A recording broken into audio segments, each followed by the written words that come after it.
Simon, you were not around, but I was. What was I? 7 years of age, sitting in my front room in Glasgow with my late dad, Robbie, back in 1966, watching your boys win the World Cup against West Germany. And it was something I'll always remember. I must admit, he was leaping about saying it was such a phenomenal achievement for England, for the UK and for football in general. 1966, 4-2 after extra time, of course. But now it's emerged, the UK has no plans to bid for the Men's World Cup or the Olympics for at least the next 2 decades. I mean, it seems almost unbelievable, inconceivable, that England, with all the stadia, with the infrastructure, and the infrastructure at its disposal, has not had or staged a World Cup since '66, having lost bids to host the 2006 and 2018 tournaments. Does it depress you as well as surprise you? It doesn't depress me. It disappoints me, and I wonder if, in part, it's to do with the economics of the requirements from FIFA. Because if you look at the 26 World Cup and the reasons why the US and the Mexicans got it was because Donald Trump had promised FIFA $15 billion would be their returns. And that makes it a very expensive and challenging proposition to be able to host. Of course, given our heritage, given the infrastructure, given the nature of the national sport being so prevalent on everything that we do in this country, that it's disappointing that we haven't. We had opportunities. I think we handled those bids probably poorly. And didn't help ourselves with Lord Tresman running around making observations about referees and God knows what else at certain times. But yeah, of course I do. But I wonder if it's, we're ruling ourselves out for 2 decades. Obviously, we've got the co-hosting of the Euros in 28 with the Irish, right? So we're not unprepared. Not unprepared, but that's not the crown jewel. The crown jewel's the World Cup. So that then repositions it in my mind that there must be some commercial reason beyond the simplistic idea that we don't want to put ourselves in a situation where we would get refused or turned down or not put in a position where we can be accepted. It's maybe just not worth it. Well, again, it begs the question, based upon what I understand to be the situation for the Middle Eastern World Cups, the desire for Saudi to have a World Cup relatively shortly, and also for the Americans to have bid so much money or suggested so much money is available that to me it looks like it turns on economics. And are we then suggesting that there is a litany of European nations that are stepping up saying, well, we're very keen to do it? Because I get the feeling that there is a real challenge for countries to want to take on World Cups, hence the reasons why the Middle Eastern guys are stepping in saying, we'll have the next one, we'll do this, we'll do that, we'll do the other. And if you look at some of the media reporting of the preparedness for European countries to bid for these things, they're not as ambitious as they were before. There's often a position of sharing the implications by doing it across different European countries.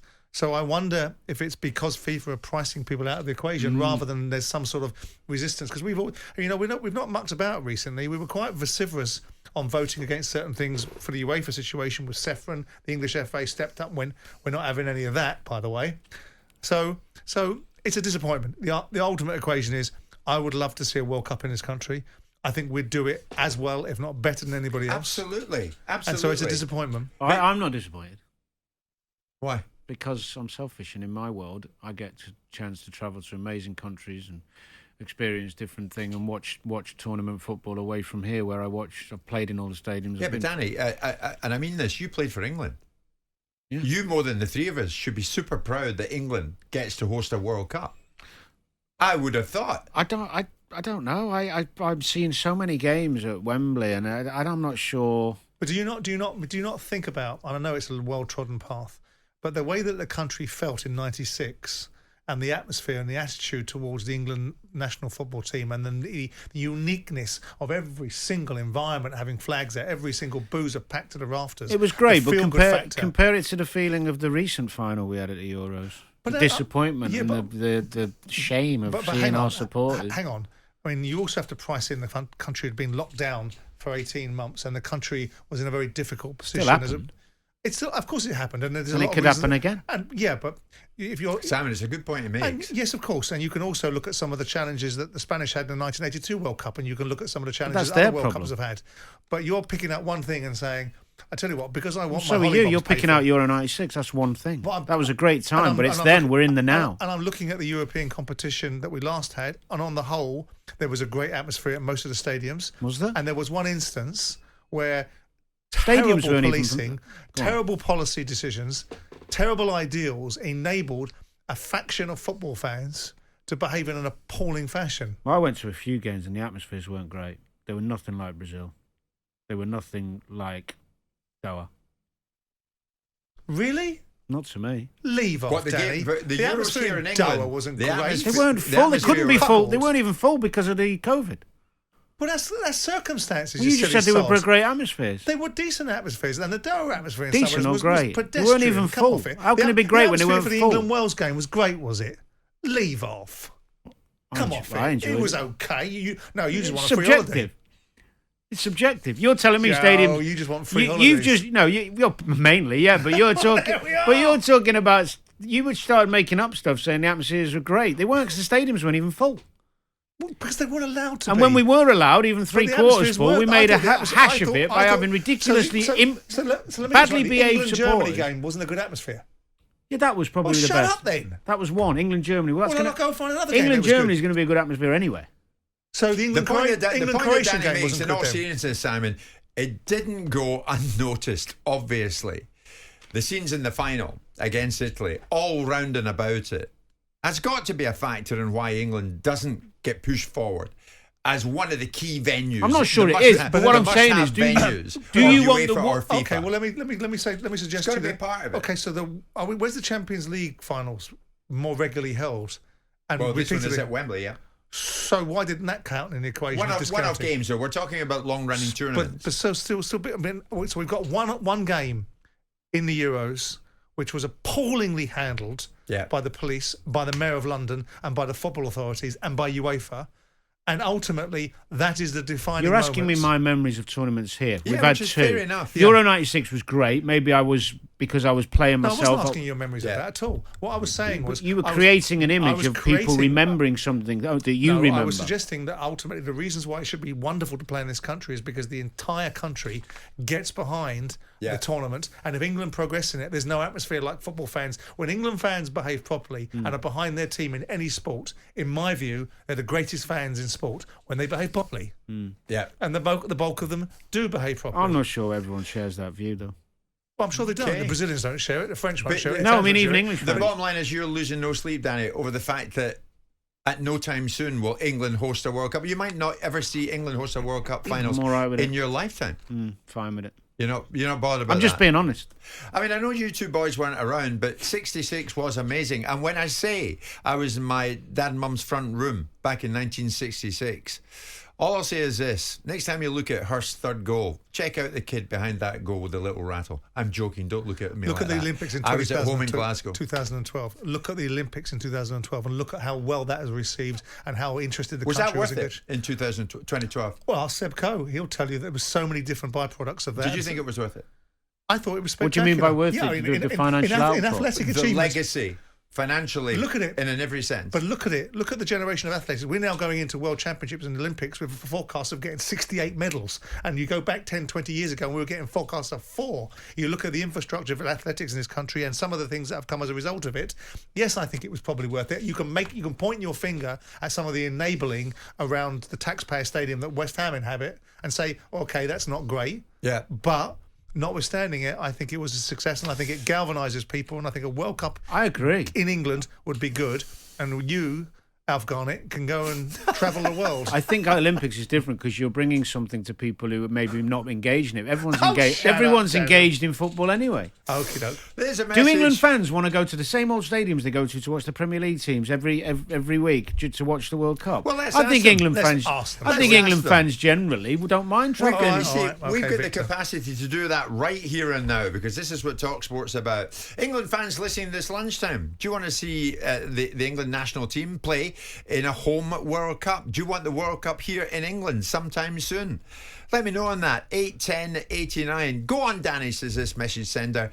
Get Simon told. It was an awful atmosphere in the Euros. Jamie is saying, I would love a home World Cup. I wasn't even born in 1966. It would be amazing to experience a home World Cup, says Jamie. Many of you coming in, chiming in with your opinion on this. Phil in Hull, I would love the World Cup in England. Bank holidays when we progress. Bring it on. I like your thinking, says Phil in Hull. As an England fan, 1,000,000%, I would love a home World Cup. Danny Murphy, stop talking rubbish. No name on that one, but I think he speaks for many of you.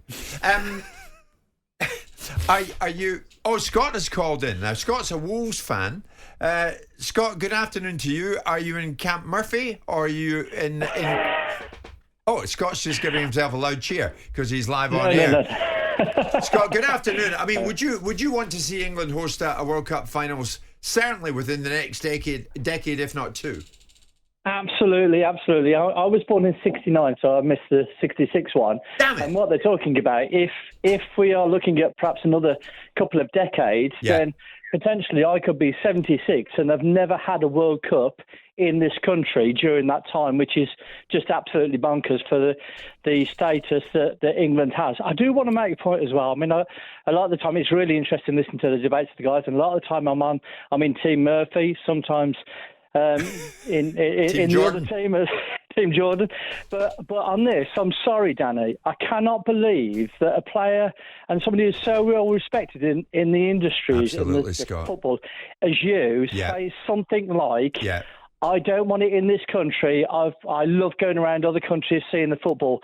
Not everybody is in the privileged position to do that, Danny. Well said, this is a working man's game, and not everybody can afford to travel around the world seeing these wonderful competitions. That's true. But you've got the Euros. The only difference really from the Euros and the World Cup, and we've had a couple of them here. I don't know if you went into any of the games in the Euros, but you are still seeing a wonderful carnival atmosphere, apparently, as Simon says. Yeah. And you're getting these different... Argentina aren't invited to play in it, though, Danny. Pardon? Brazil and Argentina aren't invited to play in it. So you think the difference between the World Cup is being able to see the South American teams, the good ones? No. Teams from all over the world. Everybody that's not included in Euros. And as somebody said, it's the crown jewel of the world competitions. The Euros is great. I thought the atmosphere in '96. We all know that it got better the further England got into the tournament. It didn't start off great, mainly because of the results. We didn't start off well, but as we got better and further into the competition, the atmosphere increased, and the game, the match between England and Scotland was phenomenal. So is it about the atmosphere at the stadiums, or more the togetherness of the people when it's here that you like? Because for me, I get that, and I'm not. Don't get me wrong, I wouldn't be upset if it was given to us, because I know there's so many positives from it. I'm just talking about my experiences travelling to do. I know I'm fortunate that I have been able to do that. But some of the places I've seen in the carnival atmospheres and the wonderful experiences are greater than I think I would feel by seeing Argentina play at Wembley against England and the Argentinian fans. Because I've been to Wembley loads of times. I've been to good Anfield, Old Trafford, Newcastle. You've seen it all before. The only thing you're talking about is the different nationalities and the togetherness of our own people. Scott, is that what you're talking about? Scott, you'd love it here. Yeah, absolutely would love it here. I mean, it's just, yes, we've seen friendlies played against Brazil and Argentina in England, but we've never seen competitive matches against them. Not in my lifetime. And God willing, I live to 74. To not have the world tournament in this country in almost 8 decades is just bonkers. Absolutely doesn't make any sense. It is bonkers. And Scott, I think a lot of younger people in their teens today or in their 20s, who could never have imagined. I mean, Danny's pushing 60, but people in their 20s would love to see it. I'm quite sure. Scott, thank you for that. You changed your tune now, haven't you? No, I think it would be anticlimactic.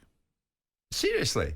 I mean, can you imagine Brazil-Argentina, the World Cup semi-final, live from St James's Park? Or the World Cup final, England have got there, and I mean good to you here, because obviously that's pretty much pie in the sky.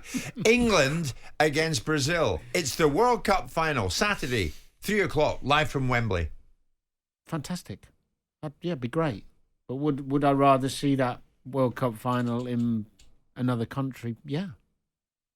Honestly, I've been to this has staggered me. I've been to Wembley. I've been to Wembley Disappointed, so but many not times. surprised. Why would I? I'm different. I've been lucky. I've been very lucky, and I know a lot of people haven't. I get it. On a serious note, Yeah. I've played in all the best games, and I've been to as a fan and I've been to all the best grounds all over the world. I think it's a pathetic observation. So would I rather go somewhere new and watch it somewhere else? Yes. That's incredible. What do you want me to do? Sit here and lie? I'm just thinking What Simon does every day? before I depart the planet, the very thought of England against Scotland at Wembley in a World Cup final, would I want that? Yeah, Of course you would. I'll be there. England against who? Scotland. That'd be ridiculous. So- it was about a World Cup tournament, not a Disney film. Not qualified. You were doing Fly so a well fancy. up until then. You were doing Ridiculous. so well. Jim White and Simon Jordan. Monday to Friday mornings from 10 on AM, on DAB, via the TalkSPORT app and on your smart speaker. TalkSPORT.